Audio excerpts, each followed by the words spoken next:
style on this particular issue, if you can't articulate it intellectually, that you can live it out and emphasize it strongly. I start with language in the home. Very important. I mentioned this last time and I'll mention it again, because in the first talk it was about how we keep or make our kids Catholic. And the atmosphere at home is very important. And morality, language. I just saw it in the Catholic Weekly today by coincidence. The latest issue, reading through it, and there's an article there whether really as Christians we ought to be refraining from bad language. I didn't read it because I just thought it's a given. I do believe it's a given. St. Paul makes it very clear that Christians aren't to engage in bad language. God did not make us as intellectual beings. He did not give us the ability to know, understand, to judge and to love. These are our spiritual powers from our intellect and will, our abilities that flow from having an intellect and will. He did not give us a tongue to use it and abuse it. And if you start with the small things, well, you're setting up the platform to teach your children about the more difficult things. So as parents, don't swear at home, point one. If that's embarrassing to say that, well, it shouldn't be. And I see mostly women here today, a couple of men, 3 men, wonderful. But if your husband is swearing in front of the children, give it to him. You know, correct him, that might be taking a big risk. But give him a problem of conscience at least. Don't swear in front of the kids. Okay? You don't get any of the saints swearing. The apostles, St. Paul, Jesus never swore. Simple arguments like that. And because speak with reverence always. That's point one. I was asked to talk also and mention about gossiping, which is a huge problem. I know Pope Francis, more than previous popes, has focused on this, and it's interesting. He's focused on it maybe because of his own experiences there in Rome and in the Vatican, in the Curia, among cardinals or archbishops or bishops. We all gossip, we're all guilty of this. It's hard to fight it. And we do it for different reasons. Sometimes we're justified, and very justified, to talk about another person, even behind their backs. I think what we need to do, first of all, is just be careful that everything we say is truthful. That's point one. And everything we say is meaning really to be aimed at charity. That we are saying what we're saying not because we want to harm or destroy the other person, because then it truly is uncharitable. But we're saying what we're saying because we're concerned and we want to stop that other person doing whatever they're doing which is harmful to themselves and others. And that ultimate aim is charity, to try and move them away from whatever bad actions, behaviours or whatever they're doing. So that's my second point. So conversation, what we're saying and what we're talking about others, etc., is very important as building blocks.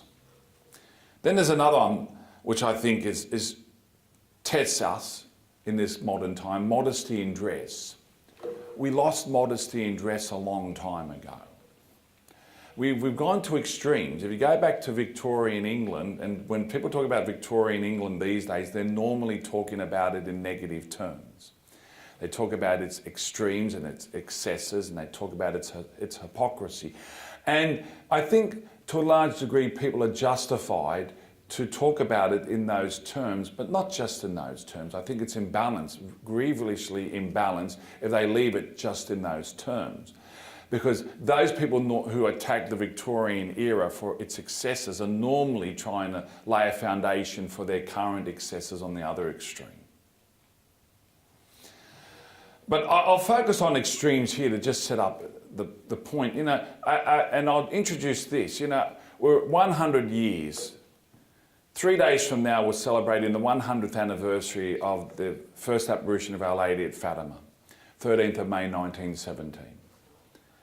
Okay, we're 3 days away from that.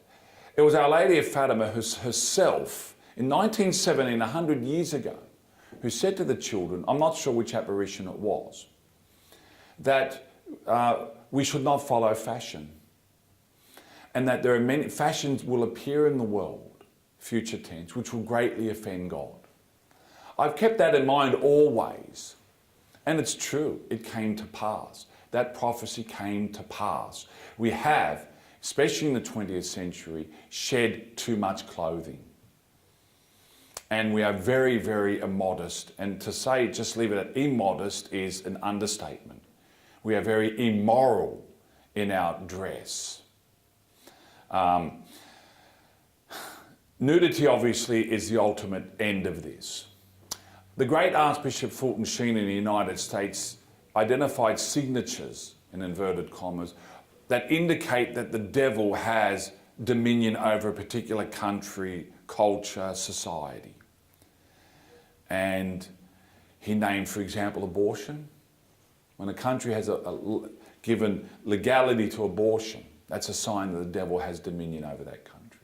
Another sign he gave was nudity. Where nudity is tolerated, not just tolerated, but glorified and celebrated. And we're at that point. We glorify and we celebrate nudity on a large scale. But that's the end part here. Before we get to nudity, we get to things, the skimpy bikinis and the beach culture, which we're conditioned now to accept as normative.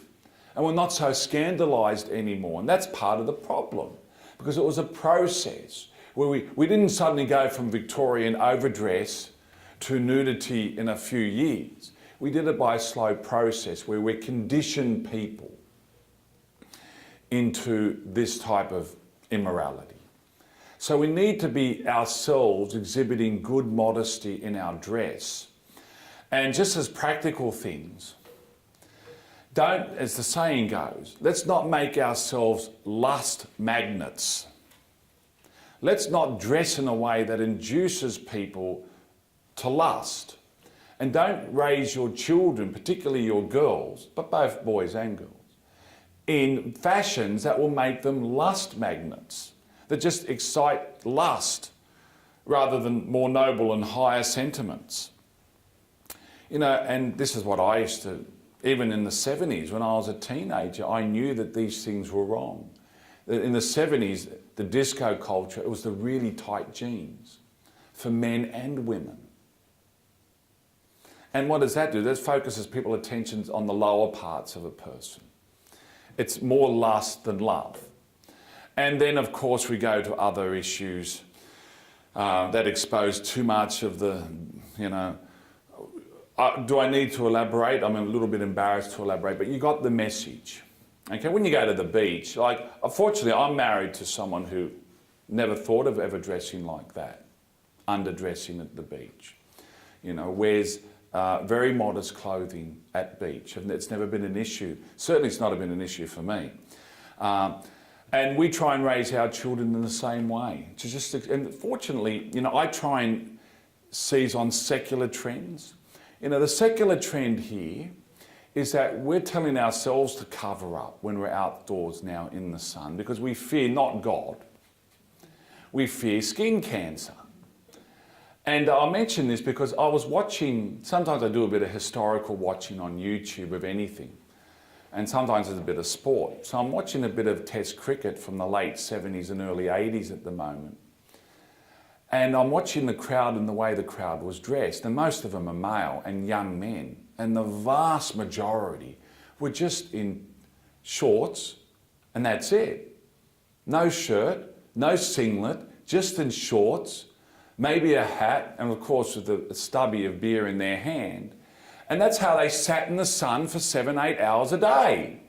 And now exposing themselves to skin cancer, of course. And Australia has the highest rate of melanoma in the world, etc. So we've moved to say, hey, it's not healthy to be exposing yourself too much in public. We need to cover up. Well, actually, we have a scientific reason for it, as well as a moral reason. But we need to be modest in dress and in public in particular, not showing too much of ourselves and keeping that private to where it belongs, between yourself and your spouse in marriage.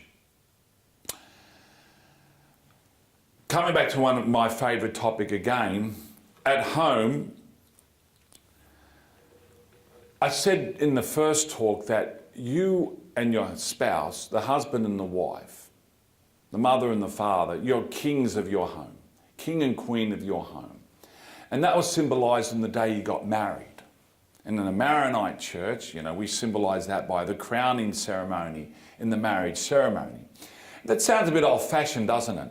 King and queen of our own home. Because we live in a democratic culture and a democratic mindset, and we don't want to have the Queen anymore or Prince Philip. We want to be a republic, and everything's democratic, and we vote on everything, Tony Abbott got into big trouble when he gave Prince Philip a knighthood. It's like me trying to give Einstein a physics book. It just doesn't work, But anyway, we're not comfortable anymore about monarchical things. But in reality, in essence, your home is a kingdom. It's a little kingdom, but it's a kingdom. And you are queen and your husband is king. You're joint monarchs. And you're responsible to God for how you reign in that little kingdom. It's not a kingdom of domination and oppression. It's a kingdom of love and service and sacrifice. That's the ideal. If you're that type of king and queen, then you're like Jesus and Mary. A kingdom where you rule, not with an iron fist, but you rule with a hand of service, and you're ruling for the betterment of those living in your kingdom. Because that's unselfishness. That's sacrifice. That's what Christianity is about. Loving neighbour, giving yourself for others. Well, you have to protect your kingdom. That's what Adam didn't do. That's where Adam failed. As the first king in paradise, he let the intruder in. And the intruder invaded, the serpent, the devil, insinuated his lies, and insinuated it through the partner, the spouse of Adam, someone Adam knew and loved and trusted. Because the devil wouldn't get away with insinuating those lies directly to Adam. He insinuated those lies about God through someone Adam trusted. And Adam fell for that, and ruination came upon that kingdom, and we're living with the consequences ever since. You need to protect your kingdom. And so what comes into your house, you have to regulate. And I come back again to the TV and the radio and the newspapers and the magazines and the internet and whatever's associated there. Don't ban them. Regulate it. Control it. I like to use the word regulate more than control, because you're not always there to watch and keep an eye out. Educate your children on what's right and wrong, and get them to be on their 2 feet to make the right decisions and self-regulate. I'm here now. I've got my children at home. My wife's there. My boy's doing his homework, but he watches YouTube things sometimes.